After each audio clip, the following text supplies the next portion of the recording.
মৰমৰ ছাত্ৰ ছাত্ৰীসকল, কালিৰ পাঠটোত মই তোমালোকক পদাৰ্থৰ বিষয়ে কিছু কথা অৱগত কৰিছিলোঁ। আজি মই তোমালোকৰ পাৰ্থ ছাৰে ধাতু আৰু অধাতুৰ বিষয়ে কিছু কথা অৱগত কৰিম। ধাতু আৰু অধাতুৰ বিষয়ে জানিবলৈ হ'লে আমি প্ৰথমতে জানিব লাগিব যে ধাতু কোনবোৰ আৰু অধাতু কোনবোৰ।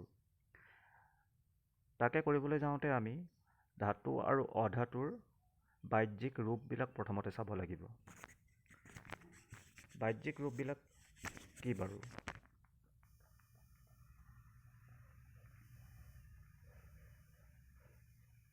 এই চিত্ৰকেইখনত চোৱা। সোণ এবিধ ধাতু।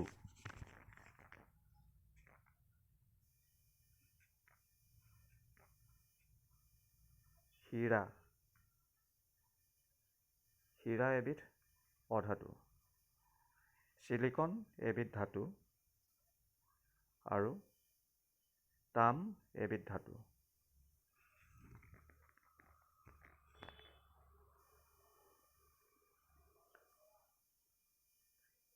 এতিয়া আমি ধাতুৰ ভৌতিক ধৰ্মসমূহ ইয়াতে আলোচনা কৰিম। প্ৰথমতেই আমি ইয়াৰ বাহ্যিক ৰূপটো চাওঁ আহা। সাধাৰণতে আমি দেখা পাওঁ যে ধাতুবোৰ চিকমিকিয়া হয়। ধাতুৰ প্ৰথমটো ভৌতিক ধৰ্ম হৈছে সকলোবোৰ ধাতু চিকমিকিয়া।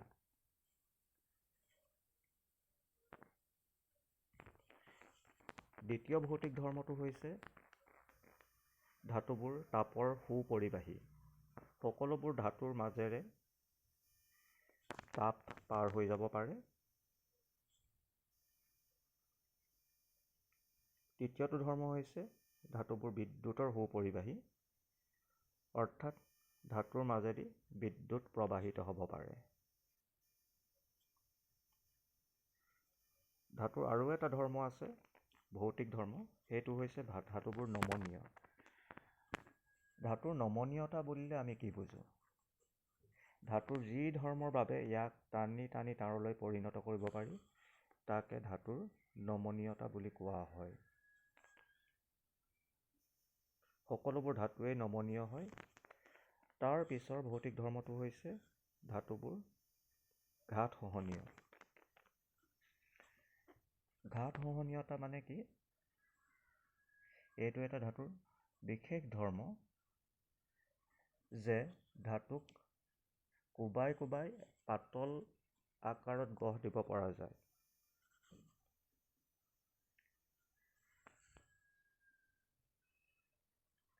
কিন্তু অধাতুবোৰক এনেকৈ পিটি পিটি বিশেষ গঢ় দিব নোৱাৰি।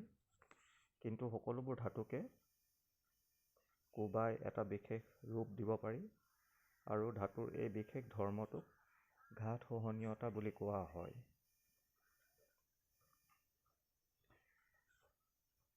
আৰু এটা গুণ ধাতুৰ আছে, ভৌতিক ধৰ্ম আছে, যে ধাতুবোৰ সনাদ, অৰ্থাৎ ধাতুবোৰ বজাই দিলে টং টং টং টংকে শব্দ হয়।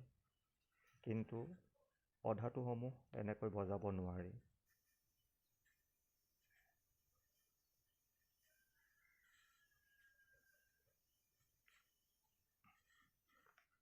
এতিয়া ধাতুৰ কিছুমান ৰাসায়নিক ধৰ্মৰ বিষয়ে আমি আলোচনা কৰিম।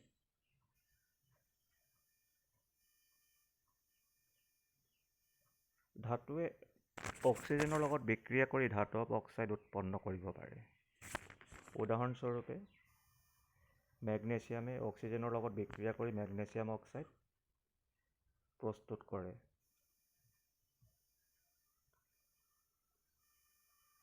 পানীৰ লগত বিক্ৰিয়া কৰি ধাতুৱে ধাতৱ হাইড্ৰক্সাইড আৰু হাইড্ৰজেন গেছ উৎপন্ন কৰে। উদাহৰণস্বৰূপে ছ'ডিয়ামে পানীৰ লগত বিক্ৰিয়া কৰি ছ'ডিয়াম হাইড্ৰক্সাইড আৰু হাইড্ৰজেন গেছ প্ৰস্তুত কৰে।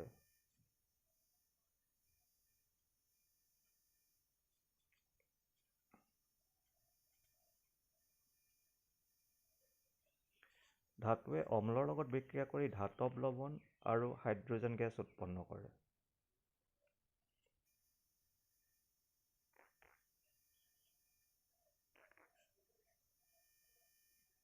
অধাতুৰ ভৌতিক ধৰ্মকেইটা চোৱা এতিয়া।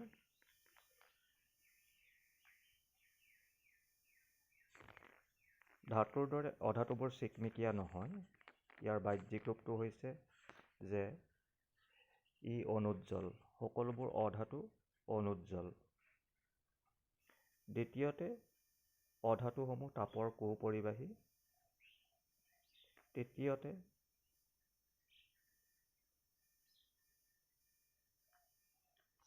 অধাতুবোৰ নমনীয় নহয়, অৰ্থাৎ ধাতুৰ নিচিনাকৈ ইয়াক টানি টানি তাঁৰলৈ ৰূপান্তৰ কৰিব নোৱাৰি।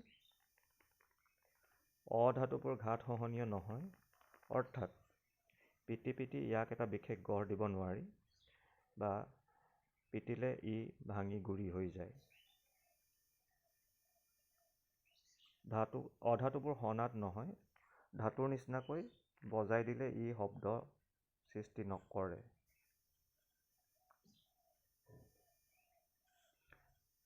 অধাতুৰ ৰাসায়নিক ধৰ্মসমূহ হৈছে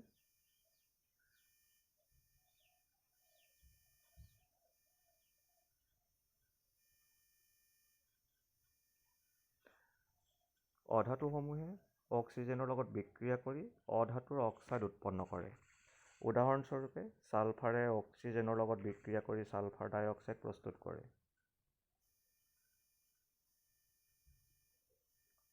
অধাতুৱে পানীৰ সৈতে কোনো বিক্ৰিয়া নকৰে। অধাতুৱে অম্ল বা এচিডৰ সৈতে কোনো বিক্ৰিয়া সংঘটিত নকৰে।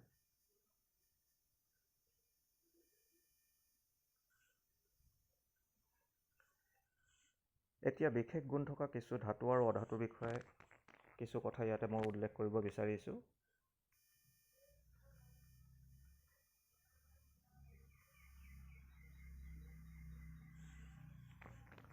প্ৰথমতে কাৰ্বন।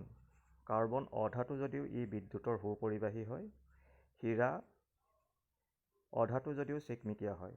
তোমালোকে পাইছিলা যে ধাতুবিলাক চিকমিকিয়া হয়, কিন্তু অধাতুবোৰ চিকমিকিয়া নহয়। বাহ্যিক ৰূপটো চিকমিকিয়া নহয়, কিন্তু হীৰা এবিধ অধাতু যদিও চিকমিকিয়া হয়।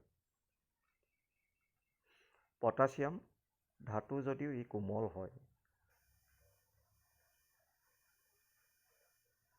ছ'ডিয়াম এবিধ সক্ৰিয় ধাতু, যাৰ বাবে ইয়াক কেৰাচিনত ডুবাই ৰখা হয়। আৰু পাৰা জুলীয়া অৱস্থাত পোৱা একমাত্ৰ ধাতু হয়।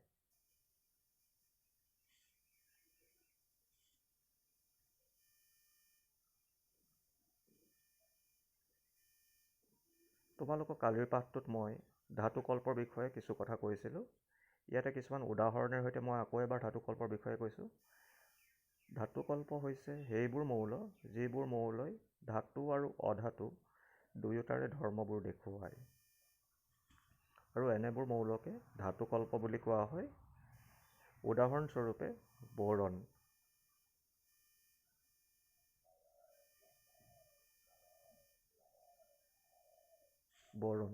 বোৰন এবিধ ধাতুকল্প। ইয়াত ধাতু আৰু অধাতুৰ দুয়োটা ধৰ্মই দেখা পোৱা যায়। চিলিকনো এবিধ ধাতুকল্প। চিলিকনেও ধাতু আৰু অধাতুৰ দুয়োবোৰ ধৰ্মই প্ৰদৰ্শন কৰে। আৰু আৰ্ছেনিকো এবিধ ধাতুকল্প, যিয়ে ধাতু আৰু অধাতুৰ দুয়োটা ধৰ্মই প্ৰদৰ্শন কৰে।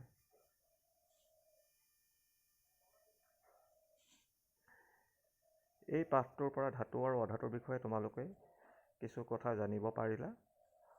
তোমালোকে যদি বুজা নাই, কমেণ্ট বক্সত তোমালোকে এই বিষয়ে কমেণ্ট কৰিব পাৰা।